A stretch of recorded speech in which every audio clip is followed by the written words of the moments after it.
Hello, this is Idodmg and welcome back to the channel. In this Outriders video, I want to talk to you about my impressions with my time spent in the demo.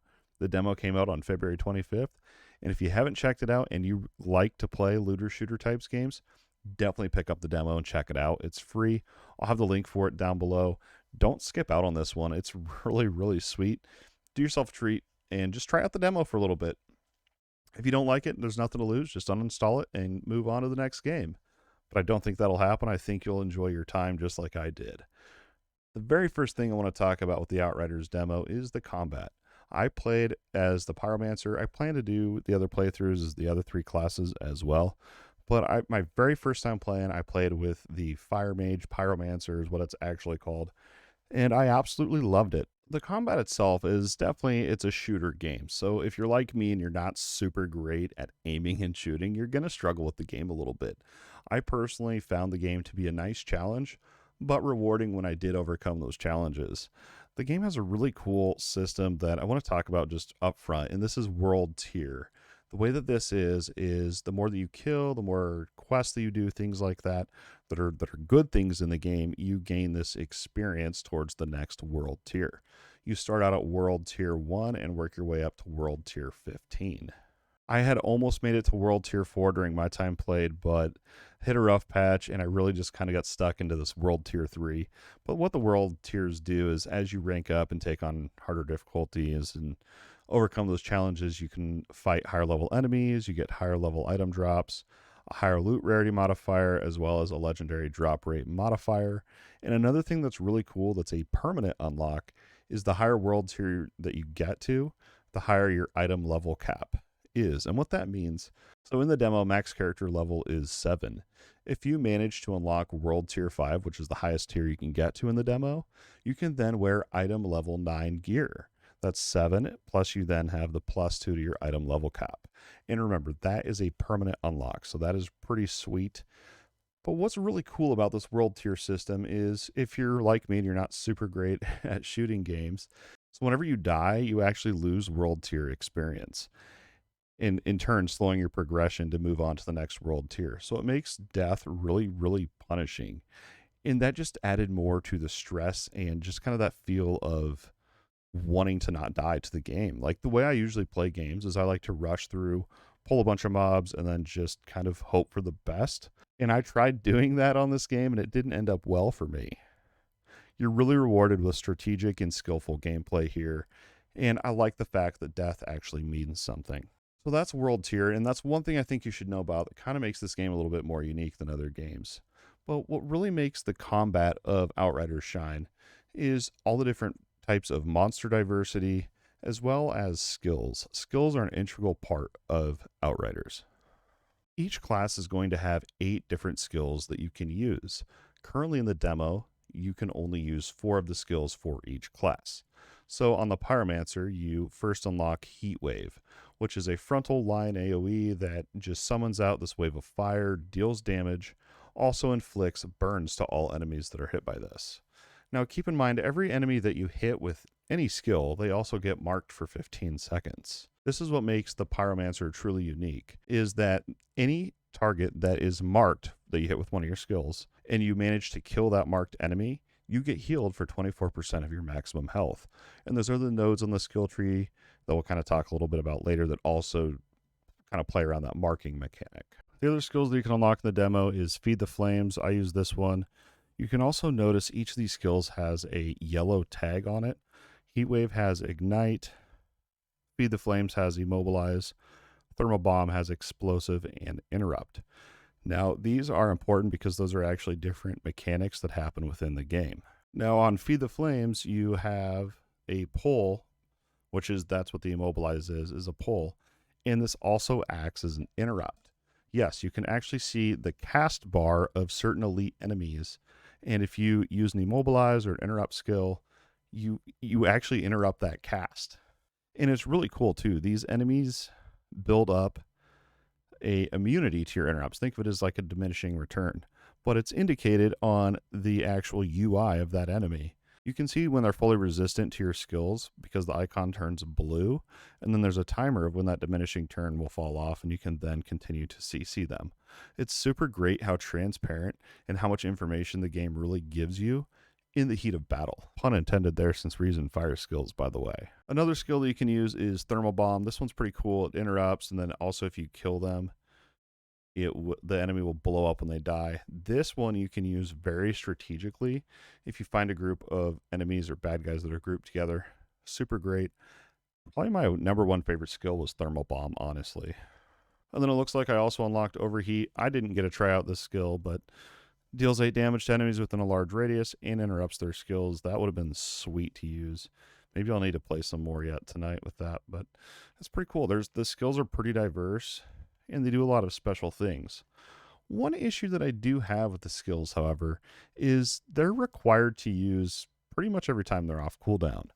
I kind of struggled with this during my gameplay because I like to hold my interrupts and my immobilize abilities for when they're needed to interrupt that monster, that spell cast. But if you're not using your skills almost every cooldown, you're almost punished in a way, because the healing that you get and the self-sustain that you get from actually using your skills every time they're off cooldown is abysmal. And if you're not doing it, you're going to struggle and you're probably going to die a lot.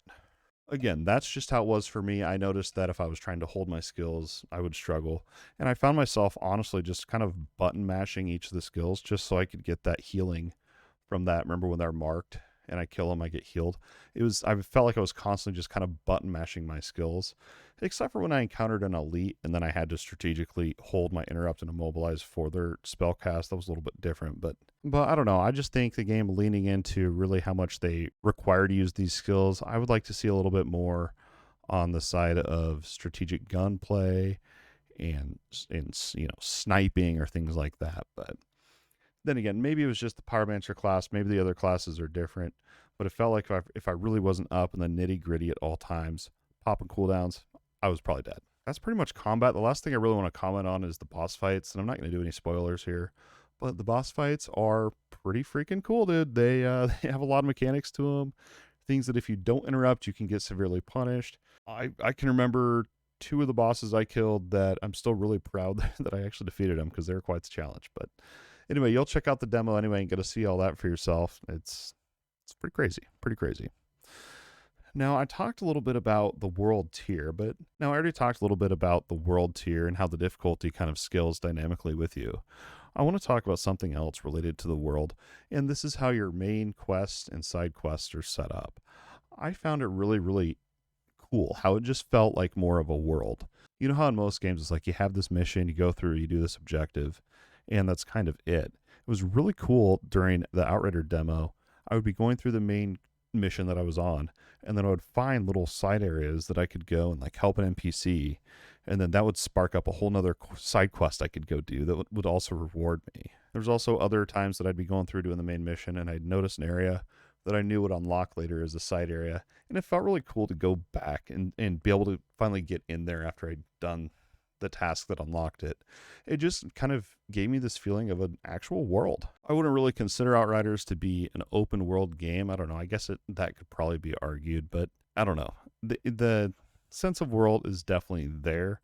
It's just not as open world as, say, like Valheim or something like that. But then again, it's a totally different game.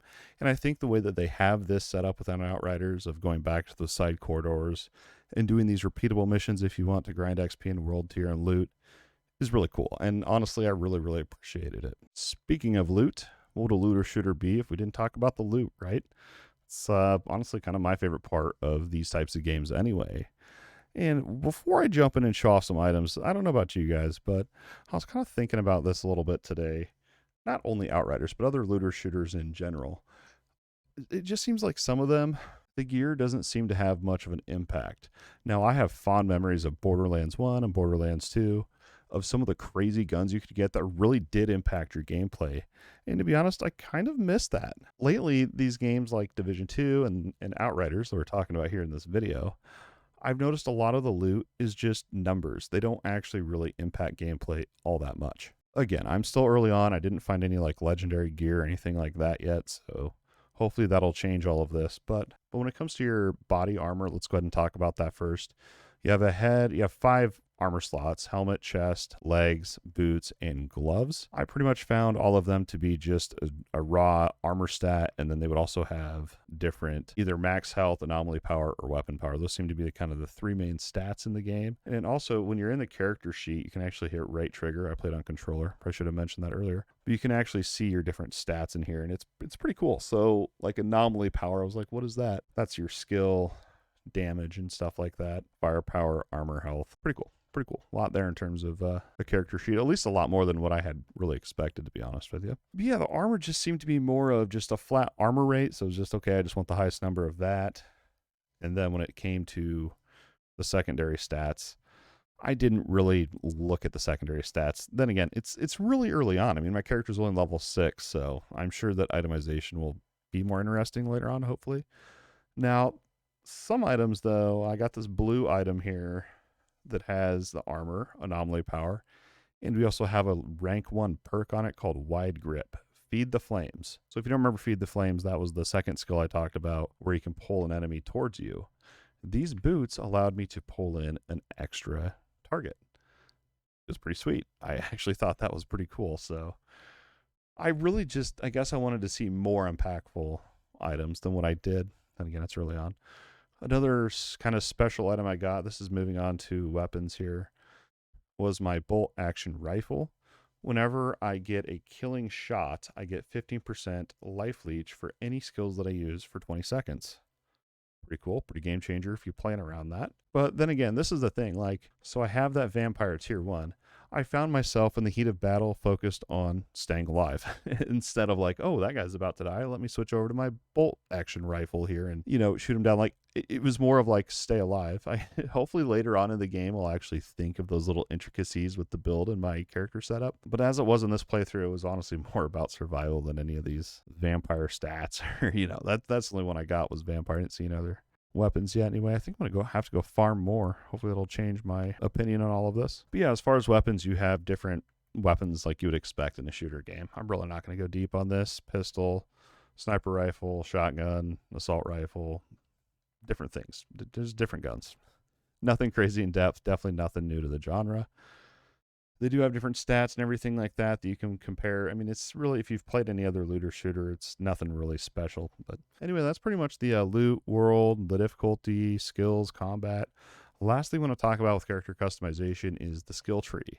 When I tabbed into this, I had to blink about 4 times to realize that it's real. This is an actual skill tree. It's a lot bigger and a lot cooler than I really thought it would be. I haven't spent much time with it. Currently in the demo, I think you can only unlock 1 class point. You don't get 1 per level. Didn't get a skill point until level 5. So I only had 1 point to really play around with. My early options was there's a weapon damage skill tree, kind of a health skill tree, and the anomaly skill tree, which would be for like skills and stuff like that. But I looked around a little bit. I definitely think there's going to be a lot here. You can respec for free whenever you want. So I was looking around and I kind of noticed that there's nodes that really buff up a certain type of weapon. Like, let's say I got a really sweet assault weapon or whatever. You know, I could just flip out of the one I'm in and then go up here and put in points so I can get that node. Overall, I think the skill tree is definitely, it's more than I expected. I really can't wait to have more points to actually dig in and experiment. But being able to respec whenever you want, you know, there's real no commitment there with your character build. Some of the later nodes in the skill tree are pretty cool. There's one that's geared towards elites. You do increased damage and they do less damage to you. Ooh, wow, look at this one. Immobilized skills increase your weapon damage by 60% for 10 seconds. That's pretty cool. There was another one I saw that was pretty sweet. I can't remember where it was. Oh yeah, increases explosive skills base damage by 30%. Now that I'm looking at that, it doesn't sound as good as the other one. Damage against elites. Double skill life leech when you're under 30% of health. Hey, there you go. Low life pyromancer build incoming. Anyway, the skill tree seems pretty cool. I'm sure there's obviously going to be a meta that's just better than the others. But I think while you're leveling up and progressing through the game before you hit end game, it's definitely going to be nice to be able to respec whenever you want, so you can just kind of cater around to the gear that you find and things like that. Yeah, overall, that's pretty much the skill tree. Really wish I could have dug more into it in the demo, but that's sadly all that it really offered. Last but not least, you also have accolades, which are kind of like achievements. You can unlock different rewards and things through this. So It's pretty cool. Pretty cool. There's a full customization menu. You can customize your banner, emotes. A lot here. I'm excited for this game. I wish it was coming out sooner than April 1st. But anyway, I tried to keep the video short and sweet. Hopefully you guys enjoyed this video of the Outriders demo. My first impressions with the Pyromancer playthrough. I'm excited to play the other classes and see what they're all about as well. Let me know down in the comments if you're playing the demo. What do you think about it? Have you heard about the game? Looking forward to it. What's going on? I'd love to have a conversation with you. Let's keep it going. Please feel free to check out our social media links down below. We have Twitter. We also have our DMGCREW Discord, small growing community over there. I also do live stream here on the YouTube channel, primarily on Fridays and Saturdays, occasionally during the week. Just make sure you check out that upcoming streams playlist to see when the next live stream will be. Set those reminders to be notified when I go live. If you enjoy this video and all the content on the channel, don't forget to like, subscribe, share with a friend, and make sure you ring that bell to get notified when I post new weekly videos. As always, thanks for watching, and we'll see you next time.